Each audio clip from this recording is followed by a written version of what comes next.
Saviez-vous que le château de Versailles est à la fois ancienne résidence royale, musée de l'histoire de France et monument au service de la République française et de sa diplomatie?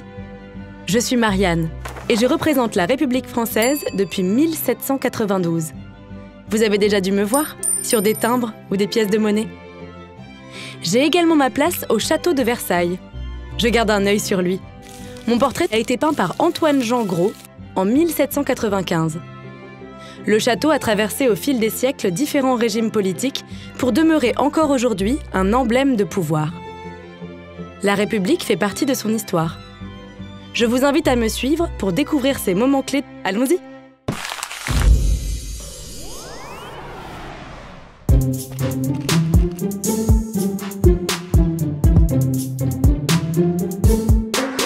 Versailles offre à la politique et à la diplomatie française un cadre intemporel, où l'histoire, l'art et la puissance nationale s'accordent. En 1789, la crise nationale à l'origine de la Révolution française se caractérise par l'affaiblissement de la monarchie et par une remise en question des structures de la société. Le 20 juin, à l'occasion de la réunion des États généraux à Versailles, le tiers-État se sépare des autres ordres que sont la noblesse et le clergé. Il se réunit à part et prête le serment dit du jeu de paume. À l'été 1789, l'Assemblée nationale constituante rédige la Déclaration des droits de l'homme et du citoyen et transmet la souveraineté du roi à la nation. Le 21 septembre 1792, la monarchie est abolie et la première République française est déclarée. Nous y voilà. Elle sera représentée sous les traits d'une femme vêtue à l'antique, debout, tenant de la main droite une pique surmontée du bonnet phrygien. Moi, Marianne, j'incarne l'unité du peuple français et symbolise la liberté. Je suis ce qu'on appelle une allégorie. Après le départ de Louis XVI, le château de Versailles cesse pour toujours d'être une résidence royale. Il devient partiellement un musée dès 1797. Les grands appartements sont toujours restés ouverts à la visite. N'allez pas croire que j'ai occupé la scène depuis 1792. Pendant 100 ans, les régimes se sont succédés au gré de révolutions et de coups d'État. En 1804, Napoléon Bonaparte est proclamé empereur des Français. Il rénove Trianon pour en faire une résidence de loisirs, ce qui permit sa préservation jusqu'à nos jours. En 1830, Louis-Philippe devient roi des Français. Surnommé le roi citoyen, il désire réunir les Français autour de leur histoire commune et inscrire son règne dans le récit national. L'ancien palais royal devient alors le plus grand musée de l'histoire de France, avec près de 10 000 œuvres. Les galeries historiques sont inaugurées le 10 juin 1837.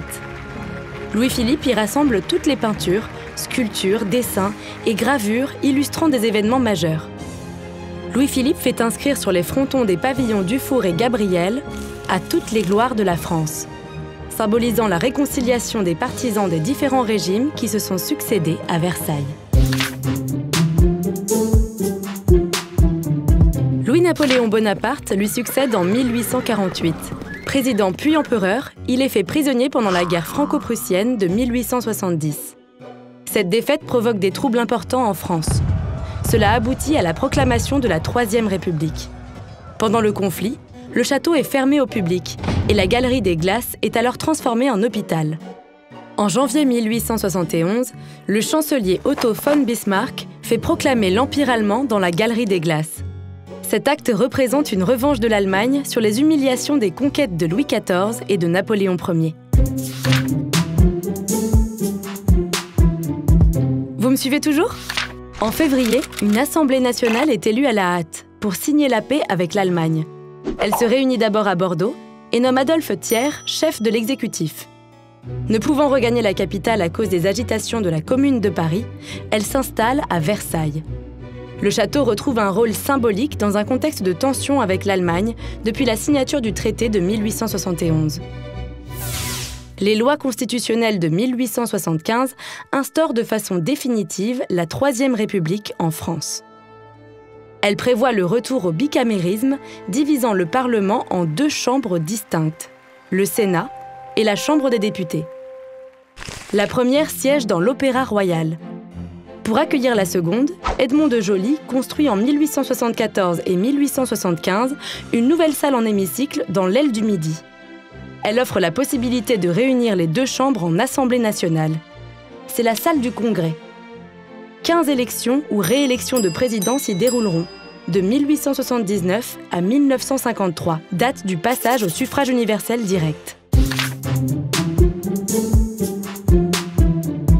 Entre 1870 et 1940, la Troisième République marque l'enracinement des valeurs républicaines dans la société. C'est le cas de l'école qui devient laïque, gratuite et obligatoire. Le 14 juillet devient la fête nationale et la Marseillaise résonne comme l'hymne officiel. Oh, j'entends la fête qui m'appelle. Je suis à l'honneur. M'avez-vous vu? À Versailles, l'ancienne salle du jeu de paume devient musée de la Révolution. En 1914, la Première Guerre mondiale éclate en Europe. Le 28 juin 1919, la signature du traité de paix dans la Galerie des Glaces est une manière de souligner la revanche de la France et des Alliés sur l'Allemagne. Pendant la Seconde Guerre mondiale, le château tombe entre les mains des Allemands. Il sera libéré par les Alliés en 1944. La Ve République est instaurée par la Constitution du 4 octobre 1958. Elle renforce le pouvoir exécutif, attribuant au président des pouvoirs étendus et faisant de lui le garant des institutions, suite à l'échec de la 4e République. Au XXIe siècle, le château de Versailles participe toujours au rayonnement de la République, et ce, de 3 façons. La première est législative. Les présidents de la Ve République ont toujours la possibilité de réunir le Congrès à Versailles lors d'assemblées extraordinaires pour les révisions constitutionnelles, les déclarations du président de la République aux parlementaires et l'adhésion d'un État à l'Union européenne. La deuxième façon est diplomatique. Versailles est en effet un haut lieu de réception officielle. Les ors de Versailles ne cessent d'émerveiller les chefs d'État du monde entier.